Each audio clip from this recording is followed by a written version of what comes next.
সবার কাছে আমি প্রথমেই আমাদের নেতা দেশনায়ক জনাব তারেক রহমানের পক্ষ থেকে এই যে আপনারা 6 দিন 7 দিন নিরলস পরিশ্রম করে ঝড় বৃষ্টি রোদ তাপমাত্রা বিভিন্ন প্রতিকূল অবস্থা মোকাবেলা করে এই যে আন্দোলনটিকে এই পর্যায়ে নিয়ে এসেছেন, সেটার জন্য উনি আপনাদেরকে ধন্যবাদ জানিয়েছেন, কৃতজ্ঞতা পোষণ করেছেন আমার মাধ্যমে। এর পাশাপাশি আমি ইশরাক হোসেন, আমি নিজেও আপনাদের কাছে চিরজীবন ঋণী থাকবো, কারণ আপনারা যখন এই বর্তমান সরকার আমার অধিকার থেকে আমাকে বঞ্চিত করা শুরু করলো, আপনারা স্বপ্রণোদিত হয়ে ঢাকাবাসী একযোগে নেমে এসে আজকে দেখিয়ে দিয়েছেন যে ঢাকার প্রিয় নেতৃবৃন্দ, আমি আসার সময় আমাদের নেতৃবৃন্দের সাথে কথা বলে এসেছি, তাই কিছু দিক নির্দেশনামূলক বক্তব্য আপনাদের মাঝে রাখবো, আপনারা শুনবেন। প্রথমে আজকে আপনারা জানেন যে হাইকোর্টে একটি ভুয়া রিট বলা যায়, সেই রিট দিয়ে আমাকে মেয়র পদে শপথ গ্রহণ করানো থেকে বাধাগ্রস্ত করানোর একটা অপচেষ্টা করা হয়েছিল সরকারের পক্ষ থেকে।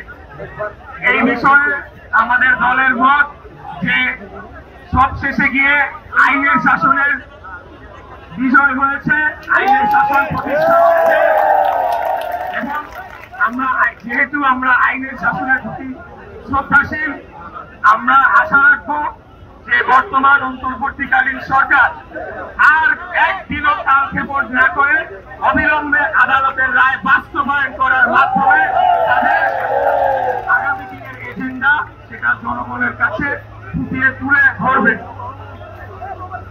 আমাদের নির্দেশনা এরকম যে আজকে যেহেতু আমরা রায়টি পেয়েছি, আমরা এটি নিয়ে কাজ চলছে, যদি আবারও কাল বাহানা করে এই সরকার আবারও কাল ক্ষেপণ করে, তাহলে কালকে সকালেই আমরা এখানে এসে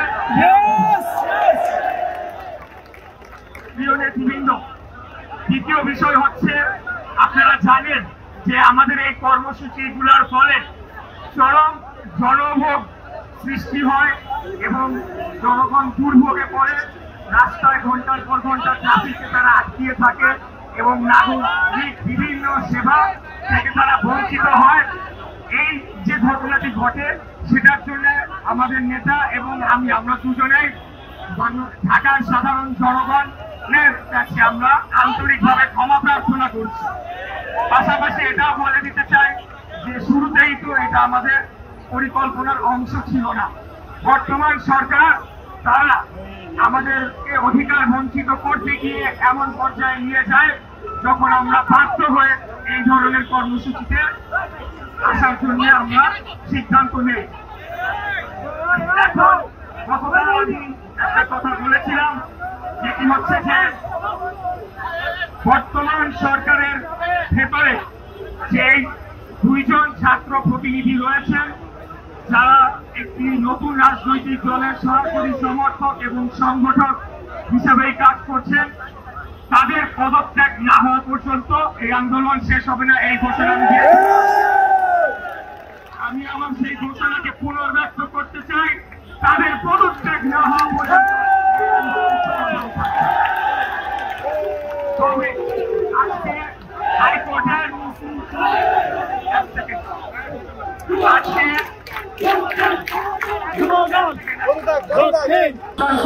নিয়মতান্ত্রিক এবং আইনের শাসনে বিশ্বাসী দল আজকে হাইকোর্টের আলোচনার পর আমাদের দল সিদ্ধান্ত নিয়েছে যে আপাতত আমরা স্থগিত রাখবো এবং সরকারকে আগামী 24 ঘন্টা থেকে 48 ঘন্টা পর্যবেক্ষণ করা হবে তারা কি করে।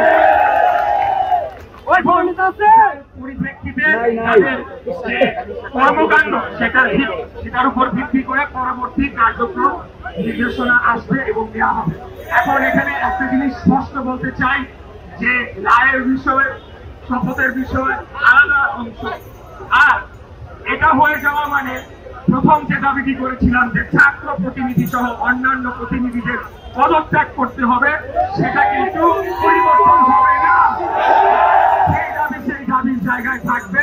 হয়তোবা সরকারের সাথে আমাদের উচ্চ পর্যায় থেকে আলাপ আলোচনা করে এটিকে সমাধান করার চেষ্টা করবে। যদি না হয় তখন সেই অনুযায়ী ব্যবস্থা নেওয়া হবে আন্দোলন সংগ্রাম। For more updates, follow us on Facebook, subscribe our YouTube channel, get the latest update on www.daily-sun.com.